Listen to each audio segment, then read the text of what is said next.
तो 7 सितंबर 2025 को जो असिस्टेंट अकाउंटेंट का हाल फिलहाल में हमारा एग्जाम हुआ था, एक तो इस वीडियो में हम बात करेंगे कि उसका रिजल्ट कब तक एक्सपेक्टेड है। दूसरा हम बात करेंगे कि जो नई वैकेंसी आ सकती है वो कब तक आने के आसार लग रहे हैं। और तीसरी कि हम जो इस यूट्यूब चैनल पर पढ़ रहे हैं ऑनलाइन, उसकी आगे की क्या रणनीति है। तो इन 3 चीजों पर मैं आज बात करने वाला हूं आगे। तो सबसे पहले बात करते हैं कि जो एग्जाम आपका लास्ट ही हुआ था 7 सितंबर 2025 को जो एग्जाम हुआ था, इसका रिजल्ट कब तक हम एक्सपेक्ट कर सकते हैं। पहली बात इसी पे हम कर लेते हैं। तो अगर इसके रिजल्ट की हम बात करेंगे तो आपको पता है कि हाल फिलहाल में जो वीपीडीओ का पेपर जब लीक हुआ तो उसके बाद सीबीआई को जब जांच उसकी सौंपी गई है, तो तमाम न्यूज़पेपर में ऐसा आ रहा है और अलग अलग यूट्यूब चैनल्स में भी आप सुन रहे होंगे कि अब जो वीपीडीओ का एग्जाम है उसमें देरी हो सकती है। क्यों? क्योंकि वो एग्जाम तभी होगा जब सीबीआई अपनी रिपोर्ट सौंप देगा। तो उसके बाद एक ट्रेंड आपने और देखा होगा ना, जैसे ही वो अखबार में वाली कटिंग आपको बार बार देखने को मिली, सभी यूट्यूब चैनल ने बताया, तो उसके बाद आपने देखा होगा कि जो यूके ट्रिपल एससी है ना, वो रिजल्ट्स अगर बात करेंगे हम यूके ट्रिपल एससी की, तो उसने रिजल्ट आउट करना शुरू कर दिया है पूरे तरीके से। आप जानते हो कि इससे हम ऐसा समझ सकते हैं कि आयोग को ही पता है कि जब तक अब सीबीआई की जांच नहीं आ जाती, जांच की रिपोर्ट नहीं आ जाती, तब तक नया नोटिफिकेशन ना निकलने वाला है, ना ही कोई, अगर हम बात करें तो एग्जाम कैलेंडर निकलने वाला है। एक हालांकि उन्होंने बीच में एक जो नोटिफिकेशन निकाला था वो ऐसा एक एक पद पे कैमरामैन ये वो, तो ये ऐसी भर्तियां हैं जिससे ज्यादा किसी छात्रों को फर्क नहीं पड़ता, तो वो नोटिफिकेशन उन्होंने निकाल दिया। तो कहानी को ऐसे कनेक्ट करते हैं कि अब ऐसा लग रहा है कि यूके ट्रिपल एससी जितने भी रिजल्ट है ना, क्योंकि आयोग को अब नोटिफिकेशन और एग्जाम कैलेंडर तो निकाल नहीं सकता, क्योंकि एग्जाम कैलेंडर सीबीआई की रिपोर्ट के बाद ही बनाएगा ना पूरा, जिसमें पहली जो डेट होगी वो जो हमारा पेपर स्नातक स्तरीय था उसकी डेट के बारे में ही उसमें बात करी गई होगी। तो इस ट्रेंड को देख के अभी ऐसा लग रहा है कि अब वो आयोग फटाफट जितने भी पुराने जो पेंडिंग रिजल्ट है ना, उनको आउट करने के मूड में है। आपने देखा होगा कि पिछले 2-3 दिनों में 2 रिजल्ट लगभग आउट हो गए। तो रिजल्ट की अगर बात करें तो मेरा ऐसा मानना है कि जो अभी हफ्ता आएगा ना मंडे से, देखो आज अगर हम बात करें तो आज शनिवार का दिन है, तो जो अगला हफ्ता है मंडे से सैटरडे का, और उसके बाद फिर नेक्स्ट जो सेकंड वीक आएगा मंडे टू सैटरडे, मतलब 3rd वीक जो है इस महीने का, तो यहां तक मुझे पॉसिबिलिटी नजर आ रही है कि फटाफट पेंडेंसी खत्म करने की कोशिश करेगा। 7 सितंबर को इसका ये भी हो गया था, तो मेरे हिसाब से सेकंड वीक में एक्सपेक्ट कर सकते हैं, या मोस्ट प्रोबेबल अगर मुझे लगता है तो 3rd वीक में ही बात हो सकती है, या फिर सेकंड वीक के लास्ट के डेज में, जैसे फ्राइडे की बात हम कर सकते हैं, थर्सडे की बात कर सकते हैं। तो इन दिनों में एक्सपेक्टेड नजर आता है ये रिजल्ट आना, क्योंकि अभी दूसरा काम आयोग के पास मेन कोई है नहीं, तो इसी पे बात करेगा। दूसरी अगर मैं आपसे बात करना चाहूं कि भैया नई भर्ती कब तक नई वैकेंसी के आसार लग रहे हैं,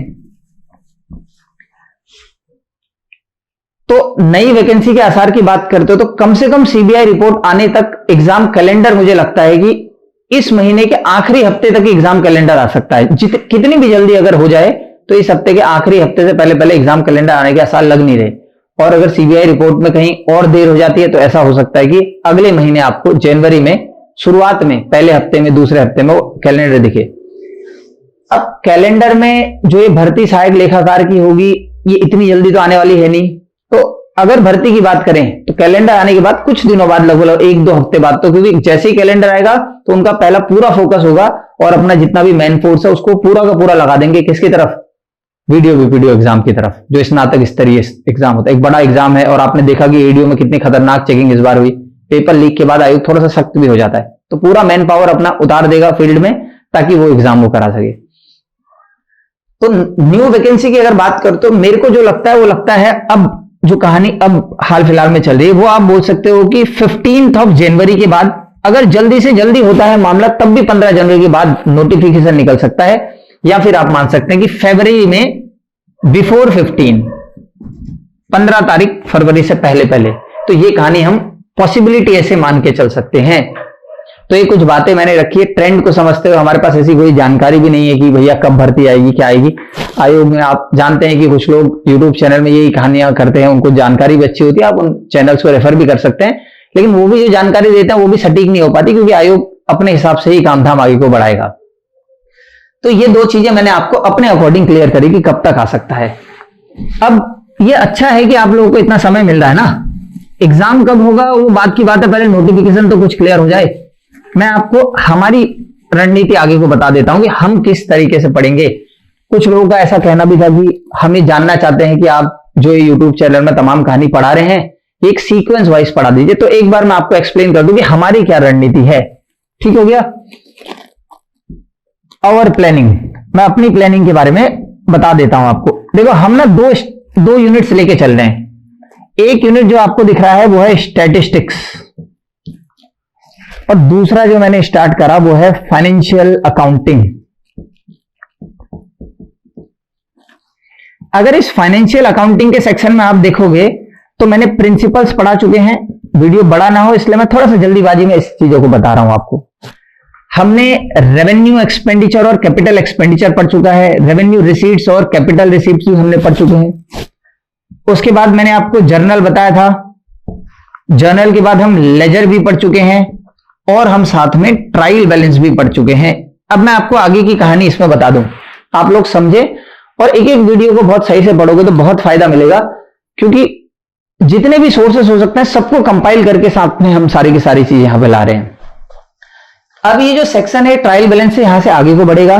आपको सब्सिडी बुक्स देखने को मिलेगा, सब्सिडी बुक के बाद कैश बुक देखने को मिलेगा, कैश बुक के बाद में BRS, rectification of error, depreciation, provision and reserve, इनकी तरफ जाऊंगा। फिर फाइनल अकाउंट जो होते हैं जिन्हें फाइनेंशियल स्टेटमेंट के नाम से जाना जाता है, सोल प्रोप्राइटरशिप, वो पढ़ेंगे।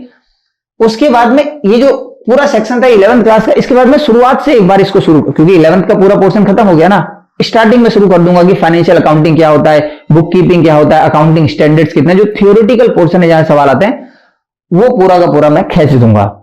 उसके बाद जब ये खत्म हो जाएगा तो आपने देखा कि पूरा सोल प्रोप्राइटर खत्म कर दिया। उसके बाद मैं इस कहानी को आगे को ले जाऊंगा, पार्टनरशिप, कंपनी, और इसी प्रकार हम पूरा का पूरा फाइनेंशियल अकाउंटिंग खत्म कर देंगे। और अभी तक थोड़ा सा समय की कमी के कारण हम थोड़ा सा इनकंसिस्टेंट थे, तो मंडे से आपको इन दोनों पे ही एक एक वीडियो देखने को मिला, एक वीडियो इसका और एक वीडियो इसका। और अगर मैं एक एक वीडियो रोज इनके पढ़ाता हूं तो आप एक्सपेक्ट कर सकते हैं कि 31 दिसंबर तक मैं पूरे की पूरी यूनिट खत्म कर दूं बहुत अच्छे तरीके से। और आप लोग ध्यान से सुने, सबसे बड़ी जो यूनिट है ना वो यही है। अगर देखा जाए पूरी पार्टनरशिप खाली शब्दों में लिख देना अलग बात है, लेकिन उनको अच्छे से डेप्थ में जाके पढ़ना अलग बात है। कंपनी पूरी की पूरी इसी में है। अगर लास्ट वाला सिलेबस आपने देखते जो यूकेपीएससी कराया, तो कंपनी का वो पूरा पूरा कॉर्पोरेट अकाउंटिंग के नाम से अलग से एक यूनिट ही बनाई थी उन्होंने, इसमें 4 शब्दों में दे दिया। तो जब ये यूनिट खत्म हो जाएगी ना, तो अगली जो फाइनेंशियल मैनेजमेंट की यूनिट है वो यूनिट आपको 15 दिन में पूरी की पूरी खत्म होते हुए दिख सकती है, क्योंकि उसमें इतना ज्यादा कंटेंट है ही नहीं, वो बहुत एक छोटा सा कंटेंट हमारे सामने है। तो ये मैंने आपको अपनी फाइनेंशियल अकाउंटिंग की रणनीति बता दी। स्टैटिस्टिक्स में अगर आप मेरे से बात करते हो, मैं एक चैप्टर खत्म कर चुका हूं जिसका नाम है कोरिलेशन। सेकंड कोरिलेशन के बाद मेजर्स ऑफ सेंट्रल टेंडेंसी हमारा चल रहा है। Measures of central tendency, measures of central tendency में सिर्फ एक वीडियो हमारा रह जाता है जिसमें हम पढ़ेंगे कि मोड और मीडियन क्या होता है। इसके बाद मैं आगे की कहानी बता दूं। इसके बाद मैं आपको मेजर्स ऑफ डिस्पर्जन पढ़ाऊंगा, इंडेक्स नंबर पढ़ाऊंगा, फिर इस यूनिट को स्टार्टिंग से शुरू करूंगा। उसमें मैं स्टार्टिंग शुरू करते हैं, इंट्रोडक्शन पूरा का पूरा दूंगा, लिमिटेशन ऑफ स्टैटिस्टिक्स, तमाम चीज जो इंट्रोडक्शन बनता है उसका, collection of data, organisation of data, presentation of data. ऐसा मैं क्यों करता, मैं आपको, मेरा मानना है कि थोड़ा सा थियोरेटिकल पोर्शन पढ़ने के बाद थ्योरी आसान हो जाती है। माफ करिएगा, न्यूमेरिकल पोर्शन पढ़ने के बाद थ्योरी का जो सेक्शन है वो थोड़ा सा आसान हो जाता है। तो इसीलिए इस तरीके से हम स्टैटिस्टिक्स भी पूरी की पूरी फिर खत्म करेंगे। और आगे सिलेबस की रही बात, सिलेबस की, ये मैं तब तक इतने थोड़ा सा स्लो में तब तक चल रहा हूं जब तक थोड़ी बहुत बात क्लियर ना हो जाए एग्जाम को लेकर कि आखिर एग्जाम है कब। एग्जाम आने के बाद की रणनीति मैं आपको बता देता हूं, और ये एक छोटा सा इंपॉर्टेंट पोर्शन हमारा है। जैसे ही एग्जाम डेट रिलीज हो जाती है, एग्जाम डेट जब रिलीज हो जाएगी, तो अगर हमें एग्जाम में कम से कम 4 महीने का समय मिलता है, या मान लीजिए 2 महीने का समय, ये पॉसिबल तो नहीं है ना 2 महीने का समय।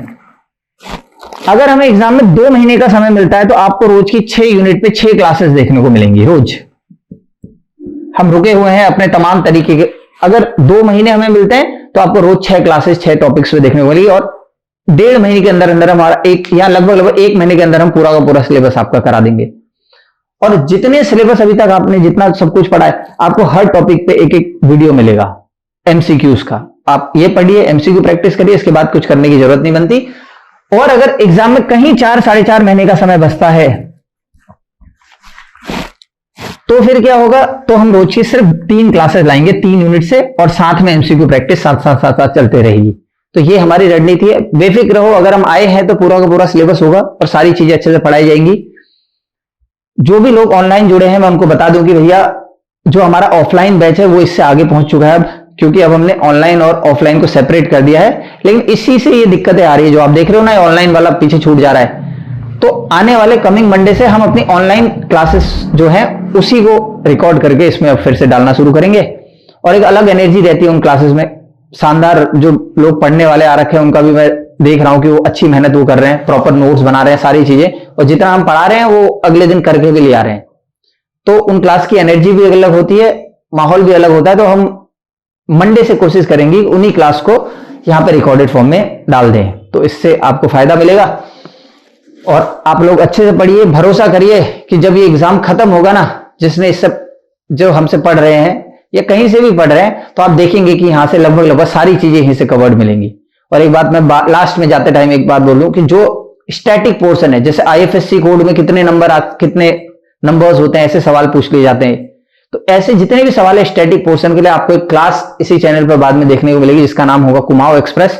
और एक स्टैटिक जो पोर्शन है वो उसी में से आपको सारे के सारे सवाल दिखेंगे।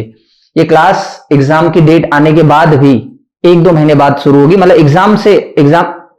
एग्जाम की जब डेट आ जाएगी तो एग्जाम से जस्ट 1-1.5 महीने पहले हम इसे शुरू करेंगे।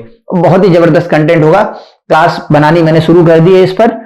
तो यही हमारी आगे की रणनीति है। उम्मीद कर रहा हूं कि मैं आपको थोड़ी सी अपने बारे में और ये तमाम चीजों को क्लियर कर पाया। बहुत बहुत धन्यवाद।